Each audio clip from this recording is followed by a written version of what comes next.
What's up, guys? I'm Joe, guitarist from Scare Don't Fear. Chris Jungles, rapper in Scared Don't Fear. Frankie Screams, screamer, and I do a little bit of rapping in Scare Don't Fear. I'm Ryan. I'm the bassist, and I do a little bit of vocals in Scare Don't Fear. What's up? I'm Larry O, and I play drums and I make beats for Scare Don't Fear. Great. Well, why don't you tell us a little bit about how the group all came together, what the common thread was, and The common thread pretty much was that we all had a burning passion for music and we all wanted to pursue it in our lives for the rest of our lives. How we met was actually all by accident. We all met at Larry O's basement party, actually. We all were pretty much strangers except for us three, and we got along great, smoked a couple doobies, kicked back a couple brewskis, and before you know it, history was made. We jammed in the basement just freestyling for fun, and we really liked what we did. We seen that it was unique and really diverse, so we just kept going with it. We'd never had plans to start this, like, this was never in our plans for the future to start a metal hip-hop band. I thought I would end up probably in like a pop punk band or like a metal band or something like that. I didn't think it would be this. cool. Well, why don't we go down the line here? Tell us a little bit about like some of your biggest influences, Sure. so we can get a like mixture here. I have actually a lot of influences in music. Some are mostly nowadays more metalcore, but Suicide Silence for sure is behind a lot of my guitar playing. Eminem too for the hip hop side of us, and bands like Whitechapel, stuff like that. For me personally, I'd say I listen to a lot of like mixture of genres. I listen to reggae like Collie Buddz, Buju Banton, a lot of like reggae artists, Bob Marley, Damian Marley. I listen to a lot of rap from Kendrick Lamar. I grew up on Nas. I love Jay-Z. I love like a lot of rappers like that are dope right now. Schoolboy Q, Ab-Soul. I love System of a Down, one of my favorite like metal bands. Like I love those guys. Rage Against the Machine, I love those guys. Linkin Park, like I grew up on all those genres. It was pretty awesome. It is pretty awesome still to this day. Yeah, pretty much everything that they said. Plus, I really had a liking with the new metal age. I love Disturbed, Mudvayne. I also had a good time with the screamo bands like Finch, Scary Kids Scaring Kids, Emery. As far as metal goes, I love Suicide Silence, Whitechapel. I'm digging Bring Me the Horizon right now. I grew up on a lot of Linkin Park. As far as hip hop goes, I grew up on a lot of Eminem. Yeah. System of a Down, by far and wise, is my favorite band of all time. But I like Kendrick Lamar for hip hop. Eminem is always crazy. Ludacris is great. Devil Wears Prada, fantastic. Bring Me the Horizon, Born of Osiris, a lot of prog metal I'm into. And when I was younger, I listened to a lot of classical, actually. Bach, Chopin, that sort of thing. For me, I like more beats and production based stuff, and but as far as vocally, Eminem, one of my biggest influences in my career, music wise. Production wise, Timbaland, Kanye West, Dr. Dre, obviously, Rick Rubin's a beast, just all those guys. Production, I'm a huge production guy, beat guy, so yeah. Would somebody tell us how you got on the Warped Tour? How did all this come about? Well, when we was out in California last year, just like recording, we met up with Don from Century Media at the time, and I guess he heard about us and wanted to check us out. So we had like a little jam session in like a room literally the size of this room. Like this jam stage was like so small, but we jammed for him, and he heard us, he saw us, and he fell in love with it, and he put us on to Kevin Lyman, and he heard us, and that's history was made from there.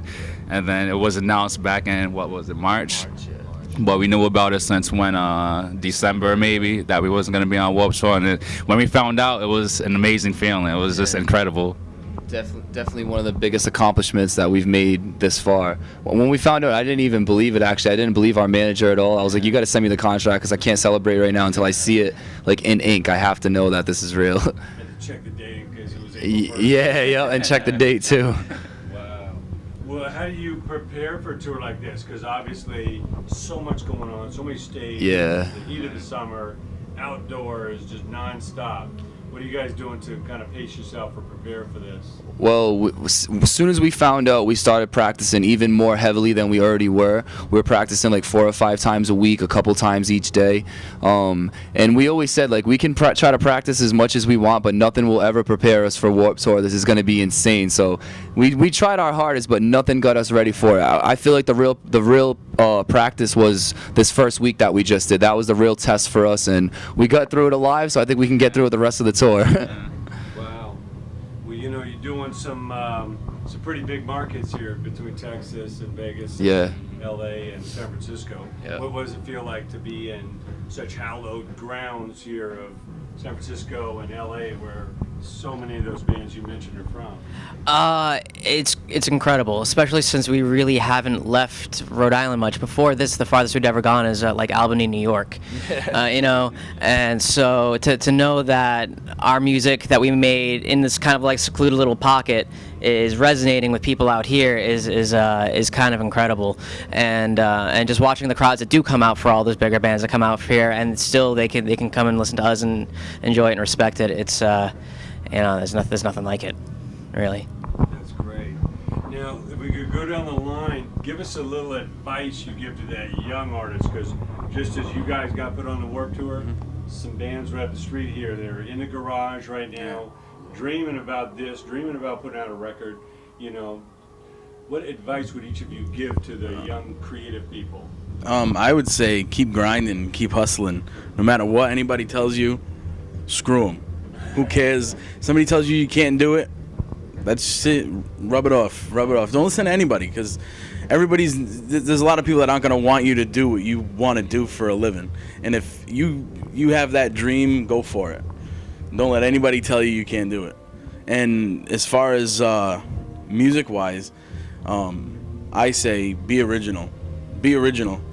If you can sit down and somebody can say, wow, I've never heard anything like that before, then I think you got something. And most of the time it's in a good way, you know. So don't fit in, stand out. Yeah, stand out as much as possible. Try to stand out. That's what we go for, you know.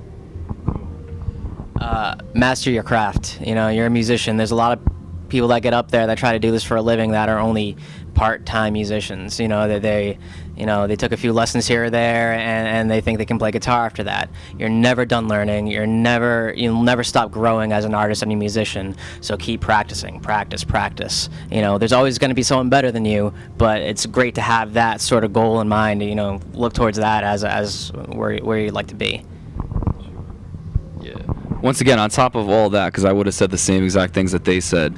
Also, I always tell kids that are in bands and they come to me for advice. I tell them, like, if you're in a band and you guys are practicing, you're playing shows and stuff, but there's members that are slacking, don't waste any time. Kick them out. You know what I mean? Don't feel bad. Kick them out. Even if it's going to cause some drama, kick them out. And you got to go through the cycle. You got to find the right group of guys. That's what me and Joe did for a long time. We've been doing bands since we were 13, 14 years old, and it took us until we were, 19, 20 years old to finally find the right group of guys.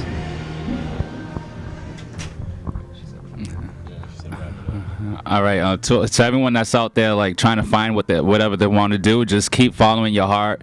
Stay true to yourself. Stay focused. Never give up on what you want to do, and just always believe. Never stop believing in what you want to do, who you want to be. Anything is achievable if you just put your heart and mind to it. Just always believe. That's all.